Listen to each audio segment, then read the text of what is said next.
Саламатсыздарбы? Сиздер Агроайым Аграй жаштар долбоорунун алкагында чыгып жаткан Агроайым подкастын көрүп баштадыңыздар. Менин аты жөнүм Бахар Хакимова. Биздин бүгүнкү коногубуз ишкер Бай Элем компания ЖЧКсынын негиздөөчүсү жана жетекчиси Рыскүл Акимжанова. Саламатсызбы, Рыскүл айым? Студиябызга кош келдиңиз. Саламатсыздарбы? Чакырганыңыздарга чоң рахмат. Сиз ушул агро тармагында иш алып барган көрүнүктүү ишкер айымдардын бирисиз. Башына кайрылып карасак да, башында баштаганда кандай обушку иштер, кандай тажрыйбалар башыңыздан өттү? Негизи эле эмне үчүн агро тармагын тандагансыз? Бизнесте жүргөнүмө мен 21 жыл болду. Ошол 21 жылдын ичинде 2008ден баштап анан агро өндүрүүгө өттүк. Ага чейин биз элдин баардыгы эле билет, Кыргызстандын баары билсе керек, баягы сырты көк ак кант деген кантты өндүрүп баштаганбыз.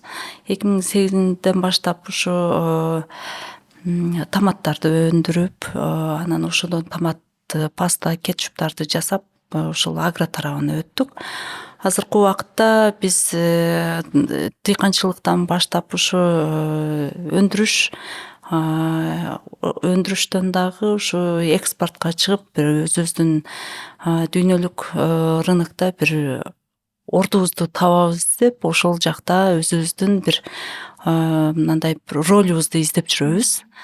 Азыркы убакытта ушу жакынкы кошуналарга экспорттоп атабыз. Бирок эгерде көлөмүбүз туура келсе, биз башка алыскы дагы өлкөлөргө чыкканга мүмкүнчүлүгүбүз бар, бирок ошо көлөм жагына келгенде бир аз аксап калып атабыз.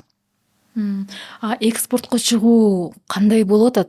Негизи чыгыш үчүн эмне керек, кантип чыкса болот? Экспортко чыгууда бизди негизи мындай айтсак, Кыргызстандын мүмкүнчүлүгүн ошо мамлекеттик деңгээлде алып карабай турган болсок, айдоо жерлерибиз, мисалы Казакстан же Өзбекстан, биздин ошо коңшу мамлекеттер менен биз атаандаша албайбыз. Бирок ошол эле убакта биз өзүбүздүн уникалдуу органик продукцияларыбыз менен ошолордун соода сатыгынын көлөмүндө биз дагы соода саттык кылсак болот. Бирок ошол эле убакта биз өзүбүздүн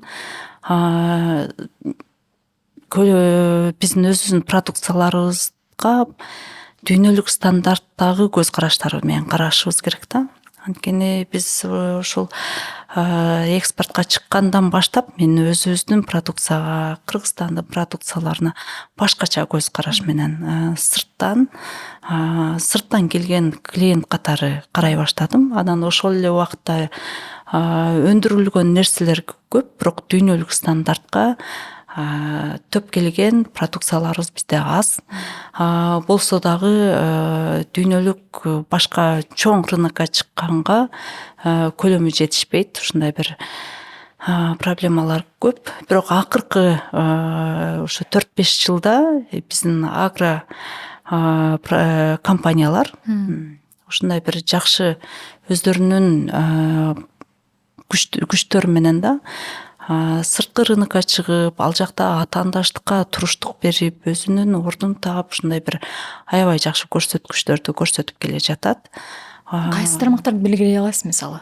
Ошентип чет жакка чыгып, бир өзүн көрсөтүп келаткан тармактар. Эгерде мамлекеттик деңгээлде карай турган болсок, экспортто өзүнүн абдан чоң ордун таап, өзүнүн ушундай брендин чыгарып алган бул Лехпром, тигүү тармагы. Эгерде агро тармагын карай турган болсок, бул бизде өзүнүн брендин түптөп мындай бир устойчивый өзүнүн ролун кармап калган бул бал.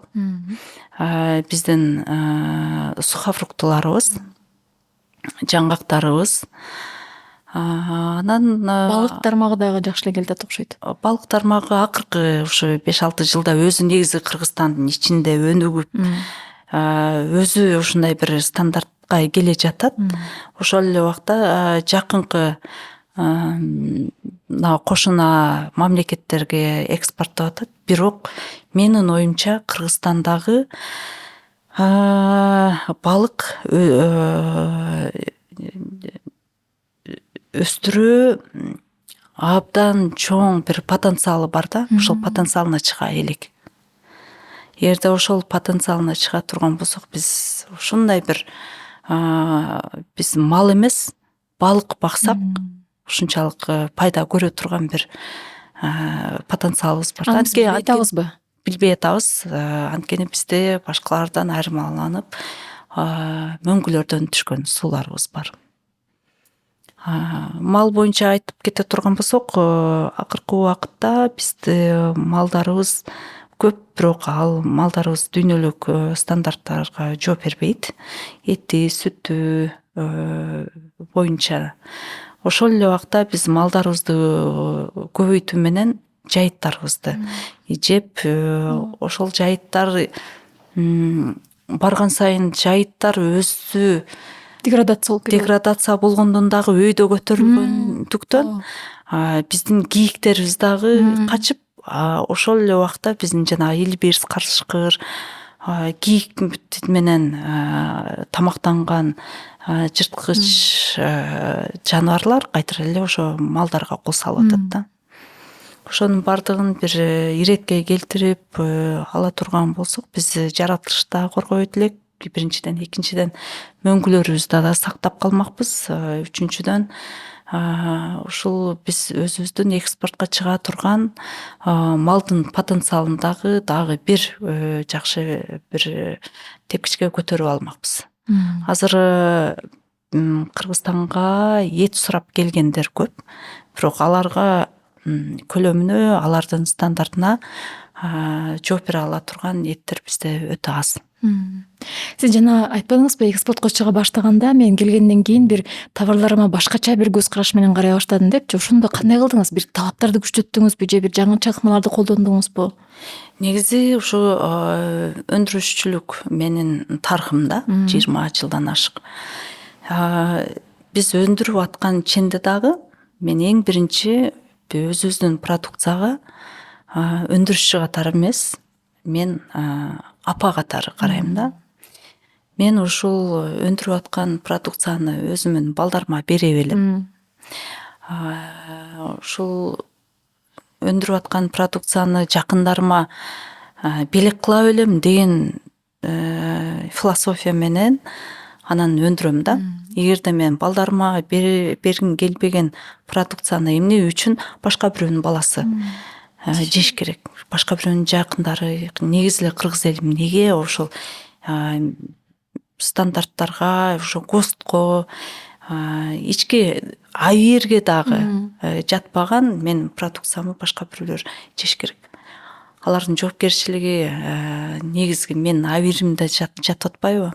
Аны башка клиенттер билбей калышы мүмкүн, бирок биз билебиз да. Ошол эле сыяктуу сыртка чыгып, анан сырттагы биздин клиенттерди дейли, алармандарды, дүйнө жүзүндөгү элдердин баягы предпочтение тандоосу ар түрдүү болот да. Ар бир улутуна жараша, жашаган жерине жараша, тамактануу маданиятына жараша ар кимдин талаптары ар түрдүү. Анан ошол эле убакытта кимге кандай талаптагы продукцияны чыгарып бере ала тургандыгын мен эми кайтара келип алардын көзү менен карап атам да, клиент катары. Мисалы, жакында ошо 2-3 жолу араб өлкөлөрүнө барып, ал жакта эмне продукцияларды ал жакка алып барса болот, алар кандай продукцияларды жакшы көрүшөт деген сыяктуу келип туруп, Кыргызстандын өндүрүү потенциалына ошолордун көзү менен карай баштадым да. Ошол эле убакта азыр жакында ошо Кытайга кетип атабыз. Эми алардын тамактануу такыр башка, маданияты таптакыр башка, алардын талаптары башка, алардын демек аларга биз башка нерсени сунушташыбыз керек. Мисалы, былтыры ошо 2 жылдан бери халапеньо деген баягы перец биз өзүбүз өстүрүп анан өндүрүп атабыз да.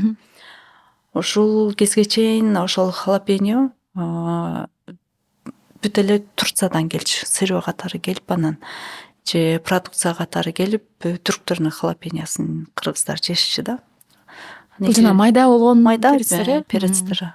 Ошону биз баягы биздин рынокты анализдеп, ошолорду бүт баарын карап чыгып, анан демек бизде эмне үчүн башка жактан келген продукцияны биздин кыргыздар 2-3 эсе кымбат алыш керек. Аны биз өзүбүз деле өстүрө ала турбайбыз деп биринчи 1 гектар өстүрүп көрдүк. Биздики жакшы өсүп берди, эксперименталдык кылдык. Анан экинчи жылы 5 гектар, үчүнчү жылы 10 гектар иш кылып, ушундай бир азыр ошол халапеньябыз только экспортко кетип калды. Биздин өзүбүздүн рыноктогу болот экен да өстүрсө. Түшпөй калды да. Ошол эле корнишоны деген. Дүйнө жүзү боюнча корнишонду Кытай, Вьетнам, Индия өлкөлөрү гана өстүрөт. Анан дүйнө жүзү бою ошолор поставка этишет да. Эми ушул 4 жылдан бери корнишонду өстүрүп, биз өзүбүз ошо корнишонду продукция кылып чыгарып, анан ошо корнишонду уже 2 жылдан бери чоң көлөмдө экспортко чыгара баштадык. Демек, биз ошонун бардыгын биз өзүбүз деле кылсак болот экен да. Эмне үчүн биз башка Индиядан өстүрүлгөн корнишонду Россияда же Казакстанда багы немеге салат да, идишке салып, анан бизге алып келип берет. Алар өздөрүндө мисалы Россияда корнишон өспөйт, бадырың өспөйт негизи. Казакстанда бадыраң өспөйт. Бадыраңдын бардыгын Кыргызстандан алып келет. Эми ошо Казакстанда өндүрүлгөн деген бадыраңды биз жеп атабыз. Ичи Индиядан же Кытайдан өндүрүлгөн. То есть ошо өндүрүшчүлөрдүн ушундай бир ойлору өзгөрүш керек, башкача ойлонуш керек, жаңыча андай немелери башкача болуп калат экен да. Анан биз баягы продукцияны көргөндө эле өндүрүү процесси бүт көзүбүздүн алдынан өтөт да. Анан биз баягы рынокто билген үчүн, мисалы, эмне үчүн корнишонду, российский корнишонду жеп атабыз. Россияда деген бадырың өспөйт да деген нерсени, логиканы биз билебиз да. Биздин баягы ой жүгүртүүбүз бир аз башкачараак болуп калат да. Анан жанагы экспортко чыгаргандан кийин өзүбүздүн продукцияларыбызга башкача көз караш. Анан ошо биздин Кыргызстандын продукцияларынын потенциалын дагы башкача көрүп калат экенбиз да. Ушул Кыргызстанда эгерде мамлекеттик деңгээлде органика деген бир программаны иштеп чыгып, ушунун бардыгын бир сапка келтире турган болсок, бизден эмне гана чыкпасын, башка коңшу өлкөлөрдөн 4-5 эсе кымбат сатканга биздин мүмкүнчүлүгүбүз бар. Сапат жагынан, Сапат жагынан дагы биздин Кыргызстандын жанагы жер кыртышынын, сууларыбыз бөлөк. Анан биз өзү негизи тоолуу өлкө болуп атпайбызбы? Анан кээ бир биздин коңшу мамлекеттерде өспөгөн продукциялар бизде, продукция дейм да, жер жемиштер бизде өсөт да. Аларда өспөйт. Анан Өзбекстанда мамлекеттик деңгээлде колдоо болуп, аларга көп ошо томат заводдор курулуп берген. Бирок аларда помидор именно ошол заводко төп келген помидорлор өспөйт экен. Түшүнүктүү. Эми кайтара келип эле бизден алып кетип атат. Эмне үчүн ошол биздин ошол мүмкүнчүлүктөрүбүздү мамлекеттик деңгээлде бир сунуш болсо, колго алып, ошондойго жардам болсо, ошол эле жанагы бадыраңды айтып атпаймынбы? Биздин коңшу мамлекеттерде өспөйт. Озерный деген айыл бар бизде. Ар бир тарапта кетип аткан. Озерныйга барсаңар, эртең менен КамАЗ ошол жерде фуралар турат да. Анын бардыгы биздин батыраңдар үчүн келген, Казакстандан келген фуралар. Ошо Озерныйда кичинекей бир базар бар, ошол борго келишет. Эмне үчүн биздин өстүргөн жер жемиштер жөн эле жер жемиш катары, сырьё катары чыгып кетиш керек. Биз ошол өндүрүштү колдоп, өндүрүлгөн продукция катары экспортко чыгыш керек. Демек биз ушундай бир артыкчылыктарыбызды аныктап алып, ошону өнүктүрүүнүн үстүнөн иштесек дагы да жакшы болмок экен, Мамлекеттик деңгээлде бир чоң проект жасалса, региондордун өзгөчөлүгүнө жараша кластеризация кылса дагы жакшы болот. Ушул боюнча дагы мисалы ушул ыкманы колдонсо дагы көлөмгө дагы таасир этеби, көлөмдү көбөйүшүнө? Албетте. Мисалы, бизде өрүк көлдө өсөт, Баткенде өсөт. Бирок эки жакта эки башка өрүк өсөт. Эми ошол өрүк ошондой өсүп аткандан кийин, демек ошол климатка ошолор жакшы, ошол жер жемиштер жакшы өсөт.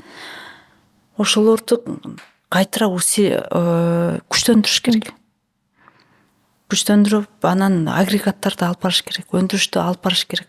Ошол көлдөгү мисалы өрүктөн эмне чыгат? Ал жерден концентрат чыгат, ал жерден соктор чыгат, ал жерден жана пастилалар чыгат. Ошолорду чыгарган өндүрүштөрдү ошол жака сүйрөп барыш керек. Таласта фасолдун бардыгы сырьё катары чыгып кетип атат. Мамлекеттик деңгээлде бир жардам болуп, ошол жерге чоң завод кура турган болсо, фасолдун баарын переработка кылып туруп анан чыгарсак кандай жакшы. Жумуш орду түзүлмөк. Алапукада слива, Жалал Абадта сухофрукты, Нокатта алма, Кадамжайда малина, клубника, Баткендин ошол эле өрүктөрү. Ошолордун бардыгынын региондоруна жараша кластеризация кылып, ошол көлөмгө чыкканга аракет кылышыбыз керек. Анткени мисалы экспорттук компания катары сырттагылар көбүнчө бизге чыгышат да. Анан айтат,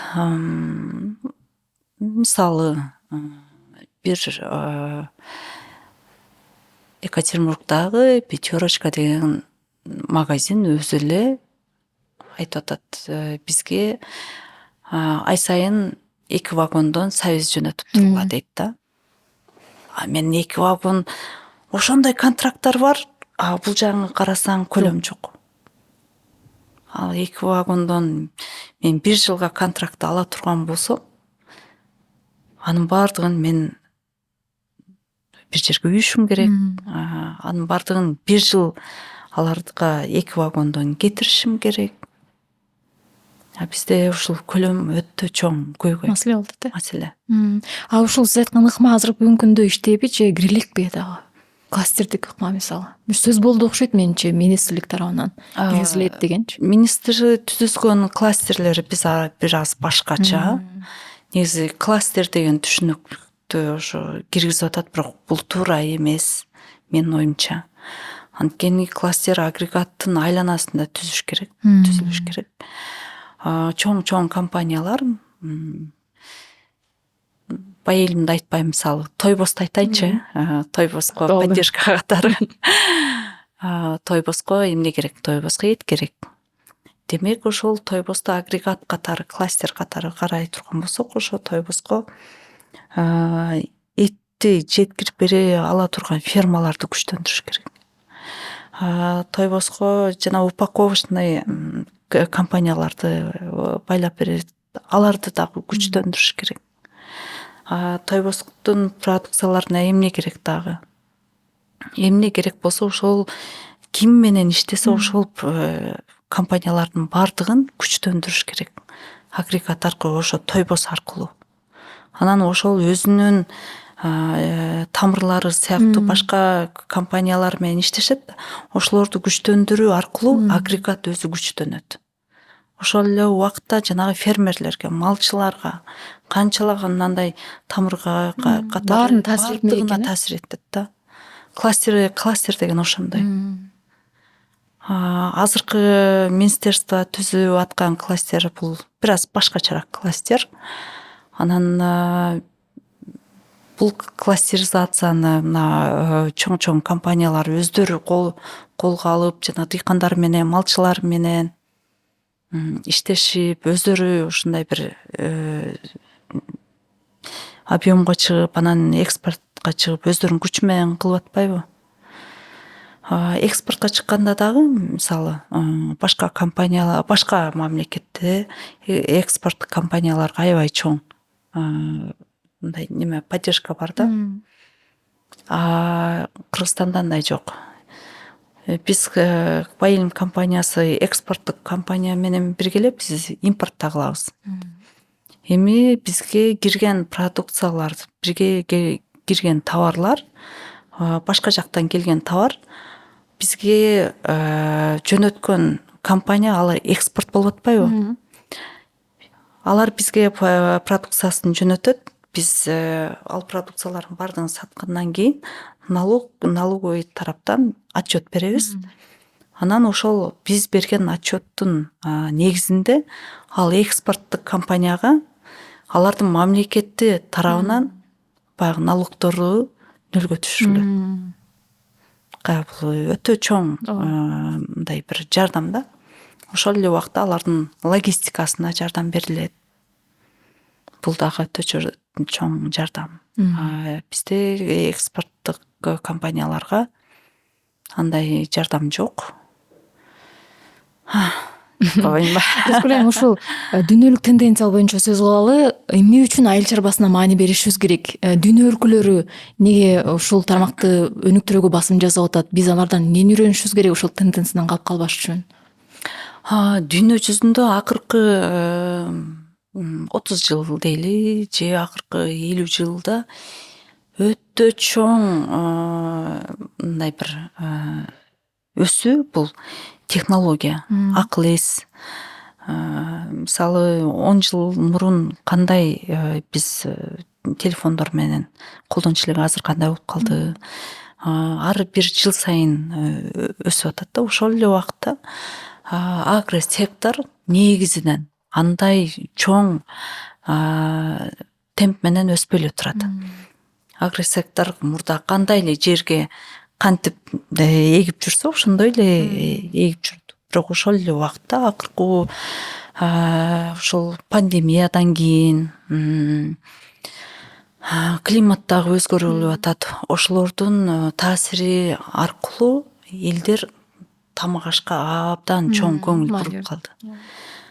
Ушул акыркы 2-3 жылда өтө чоң тенденция бул правильное питание, туура тамак азык, туура тамактануу. Биринчи, экинчи климатты сактоо, үчүнчү жанагы суу ресурстарын сактоо, төртүнчү климатты сактоо үчүн биз жер кыртышын сактоо керек экенин билип, азыр жер кыртышына өтө бир башкача мамиле жасай башташты да. Ошонун айынан мисалы вертикальный почва деп коет, жер жемиштерди мурдагындай жерге эмес, вертикалдык бир мындай турбаларга, ушундай бир вертикалдык бир почваларга өстүрө башташты. Неге? Бул жерди сакташ керек деген. Ошол эле убакта сууну сакташ үчүн жана капельное орошение сыяктуу технологиялар келип атпайбы? Ошол эле жер кыртышын сакташ үчүн мурун азотту ошо жерге себе турган болсо, азыр дрон менен себип калды деген сыяктуу да. Ошо технологиялар биздин агросекторго аябай чоң таасирин берип атат. Ошол эле убакытта жанагы экология, туура тамак азыктануу менен бирге ошо агросектор ушунчалык чоң бир, кандай десем, адамзаттын жашоосунда абдан чоң ролу бар экенин элдер муктаждык болуп атат. эми түшүндү. Анан ошондуктан мурда инвестицияда баягы тоо кен технология дей турган болсок, энергетика. акыркы убакытта агро сектор эң биринчи тизменин башында болуп калды да. Анан туура тамактануу боюнча дагы ушул сиз айтып аткан ушул тенденциялар ушул маани берилип жаткан тармактарда бизде кандай болуп атат? Биз дагы ошону түшүнүп атабызбы? Өндүрүүчүлөр болсун, дыйкандар болсун. Бизде эмне үчүн жанагындай не сахар деген долбоорлор популярдуу? Анткени ал чындыгында караганда бул көчөдөгү блогерлердин немеси да, текшерүүсү. Эгерде бизде мамлекеттик текшерүү кызматтары жакшы иштегенде, бул блогерлер чыгыштын кажети да жок болмок. Ошол эле убакытта өндүрүүчүлөрдүн дагы өзүнүн айбирин эле баягы коюп коюлган. Анан ошо экспортко чыккан компаниялар ошо дүйнөлүк стандартты колдонуш керек болгон үчүн эле ошол бир стандартка хас ISO башка стандарттарды колдонот да. Кичи жана орто бизнестеги өндүрүүчүлөр алар ошол Кыргызстандын ички рынок үчүн чыгарган үчүн алар ошол стандарттарды колдонбой жатышпайбы. Анан алар колдонбогон үчүн жанагындай проектлер жушка барып аларды кечээ жанагы кубканы көрүп атпайбызбы? Эми ал элдер ошого деле көзүн жумуп жеп атпайбы? Эгерде ал ошол продукцияларды албай койсо, алар дагы оң болмок да. Бул ал же бул күнөө эмес, баардык ошол чынжырчадагылардын баардыгы кайдыгерлик көз жумуп ушундай бир башкача мамиле кылгандын айынан ушундай болуп атат. Мен Ошко барганда базарга түшүп мен бир эсимде жок, бир продукцияны сурап, баасын сурап туруп, сертификатын көрсөтүңүзчү десем, жана сатуучу аябай таң калды, ал эмне депчи. Бирок ошолордун полкада турган ар бир продукциянын сертификаты ошол бир каталогу болуп, ошол жерде баардык продукциянын сертификаты туруш керек болчу. Эми эч ким ойлонбойт. Талап деле кылбайт атпайбы эл өзү? Эл өзү деле талап кылбайт. Ал сатып аткан киши деле билбейт. Ошол баардыгыбыз ошол талап кылууну билбегенибиздин айынан азыркы ситуация ушундай. Анан бирок эң жаман нерсеси бир 10 жылдын ичинде бизде азыр аябай көп оорулар көп. 10 жылдын ичинде биз тубаса ооруларга өтөбүз. Азыр элдер төрөлүп, анан жашап, канча бир жаштан кийин анан ооруп атпайбы? Ошонун баардыгы биз эмне жесек ошонун айынан да, чындыгында. Кийинки муун ошол тубаса оору менен төрөлө турган бир коркунуч бар да. Анткени биздин жер кыртышыбыз уланган, биздин жер жемиштерибиз уланган. Үчүнчүдөн биздин өндүрүлгөн продукциялардын баардыгы уланган. Анын баардыгын жеген организм уже уланган эне, уланган ата өзүнүн балдарына ошондой генди берет да. Ушундай бир чоң коркунуч турат. Баардыгы мамлекеттик деңгээлде бир программа иштеп чыкпаса, ушул тенденция менен, ушул ритм менен биз темп менен кете беребиз. Ар бирибиз дагы туура тамактанууга маани беришибиз керек, барышыбыз керек. Жоопкерчилигибиз болуп калат. Эми ушул агроим деп атабыз, аялдар жөнүндө дагы бир эки сөз айтпасаңыз болбойт. Аялдардын ишкердиги, аялдарды колдоо маселеси да, ушундай бир стереотиптер жоюлду бүгүнкү күндө сиздин оюңузча. Ал бүгүнкү күндө ошо аялдарды колдоо кандай болуп атат? Агро тарабында аял киши аз. Анан бирок агро тармак негизи эркек кишинин гана колуна келе турган иш деген бул өтө туура эмес стереотип. Анткени мен канча жылдан бери дыйкандар менен иштешип жүрөм. Чыныгы талаада иштеген дыйкандар бул аялдар. Анткени аялдар терет, аялдар эгет, аялдар иштешет. Көбүнчө бул нерсени айткыбыз келбейт, бирок көз жаздыбызда калтырган менен аялдар менен балдар аябай чоң күч берет. Анан биздин эркектерибиз анчалык нагрузканы мисалы көтөрө албайт талаадагы. Ошончо мисалы малинаны тере албайт. Ошо аялдар менен балдар терет. Демек ушул чыныгы агро тараптын фундаментин аялдар менен балдар көп кыймылдатат да. Ошол эле мисалы пахта боло турган болсо ким терет?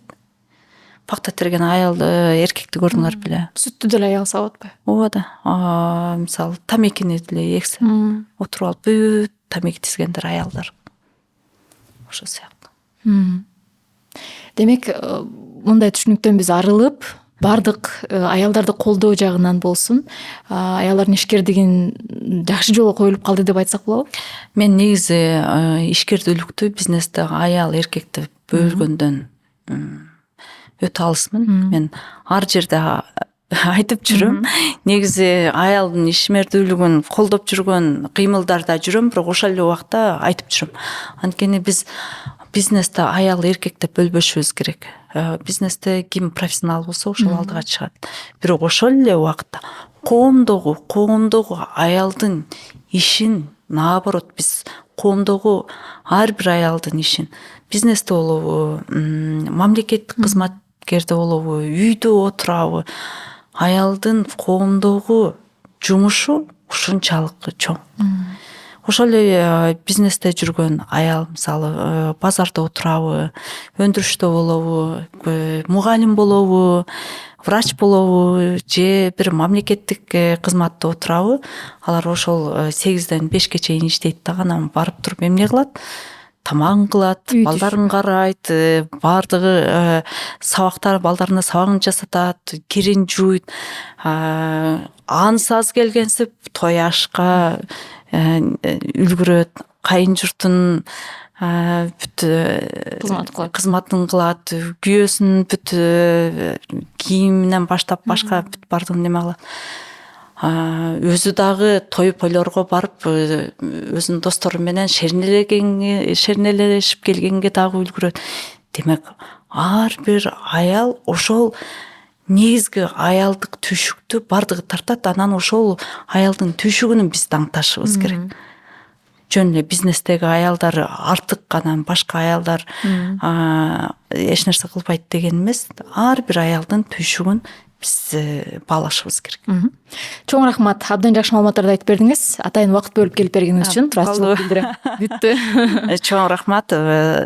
Ушинтип чакырып турганыңарга, анан негизи подкасттарды жаздырып атканыңарга мен абдан куанам. Анткени бул нерсе баягы биздин азыркы убакытта эл үчүн абдан керек нерсе. Анан силер ошо мени чакырып, ошо менин пикиримди угайын дегениңер үчүн мен дагы өтө чоң сыймык. Менимче агро тарапта, бизнес тарапта аялдардын ролу жөнүндө сүйлөй беребиз. 12 саат, 1 суткада сүйлөсөк деле жарашат. Чоң рахмат чакырганыңыздарга. Сиздерге ийгилик, өнө бериңиздер, өсө бериңиздер. Чоң рахмат, сиздин да ишиңизге ийгилик каалайбыз. Эфирде жыйынтыктайлы. Биздин бүгүнкү коногубуз ишкер Байэлим компани жоопкерчилиги чектелген коомунун негиздөөчүсү жана жетекчиси Рыскүл Акимжанова болду. Эфирде мен Бахар Хакимова алып бардым. Аман туруңуздар.